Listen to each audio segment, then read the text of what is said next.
जय शिवराय. आज आपल्या या सगळ्या निराधार महिलांसाठी आज पाणीपुरी आणि रगडा याचं नियोजन आज केलं. कारण का महिलांना तुम्ही पाहिलं असेल का सगळ्यात जास्त पाणीपुरी असेल किंवा हे रगडा असेल किंवा शेवपुरी असेल हे खायला आवडतं आणि आवर्जून ते खायला बाहेर जात असतात. तर आज ज्या वेळेस यांचा परिवार नाही तर यांना कोण बाहेर घेऊन जाणार आहे. आणि आज आपल्याकडे पाहता या सगळ्या महिला आहेत, अजून खाली ज्यांना चालता येत नाही त्या आहेत. तर आणि यांना आश्रमात नाही बसवलं म्हणलं थोडंसं हा विषय आज एक कुटुंबाप्रमाणे आपण त्यांना थोडंसं एक वागवायचा प्रयत्न करतो आणि त्याच्या माध्यमातून आज तुम्ही सगळेजण माझ्या म्हणजे आपल्या या शिवकार्याच्या पाठीशी खंबीरपणे उभे राहिले आणि तुम्ही उभे राहिल्यामुळे मी चांगल्या प्रकारे ह्या लोकांसाठी काम करू शकलो. आज तारीख आहे 12/10/2025. या रोजी काम चालू आहे. लोकांनी भले नाव ठेवलं, सगळं काय केलं बोलले, पण आज ही उगाच लोक या ठिकाणी आनंदामध्ये राहत नाही. त्याच्यासाठी कष्ट करावं लागतात किंवा आपला जीव पूर्णपणे त्याच्यात वाहून घ्यायला लागतो. हे काय 5 मिनिटाचं काम नाही. जी महिला मी 4 वर्षापूर्वी या ठिकाणी आणलेली ती आज पण याच ठिकाणी.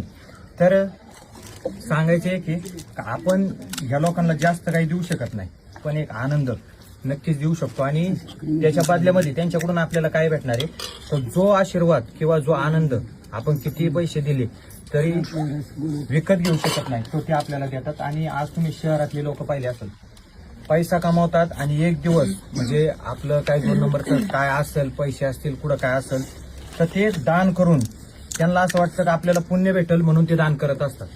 तर सांगायची गोष्ट आहे की तुम्ही ज्या वेळेस चांगला विचार करशाल त्यावेळेस तुम्ही एखाद्या माणसाचं खरंच मनापासून चांगलं करशाल. आपल्याला कोणाला काय बोलायचं नाही, पण आज खरंच वाईट वाटतं का समाजात काम करत असताना आज 10 वर्ष म्हणजे आपल्याला ह्याच महिन्यात चालू झालं 10वं वर्ष. भरपूर अडचणी आल्या, लोकांनी काम न बघता नावं ठेवली, सगळं काही केलं, पण मी माझ्या परीने किंवा कुटुंबाच्या परीने आणि ह्या लोकांच्या आशीर्वादाने मी काम करत राहिलो. किती अडचणी आल्या तर आज तुम्ही पाहताय सगळेजण. आता ही आपली राध आहे आनंदात खाती. तर हे काय उगाच नाही, याच्या मागं कष्ट भरपूर आहे.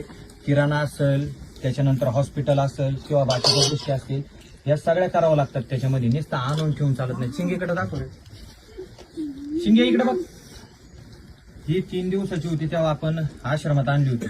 तर ती आज कशी दिसते तर ती उगाच नाही, तर त्यासाठी कष्ट घेतलेले आहेत आमच्या ताई असतील किंवा सगळ्यांनी घरच्यांनी. तर असंच आपल्या शिवकार्याच्या पाठीशी उभं राहा. कोण जेवणाचे पंगत देतं, कोण किराणा देतं किंवा कोण कपडे देतं. असंच आपलं सहकार्य ह्या बेघर बांधवांच्या पाठीशी ठेवा. आणि यांचा एक जो भाऊ आहे जे यांनी रोडवर आपलं आयुष्य म्हणजे जे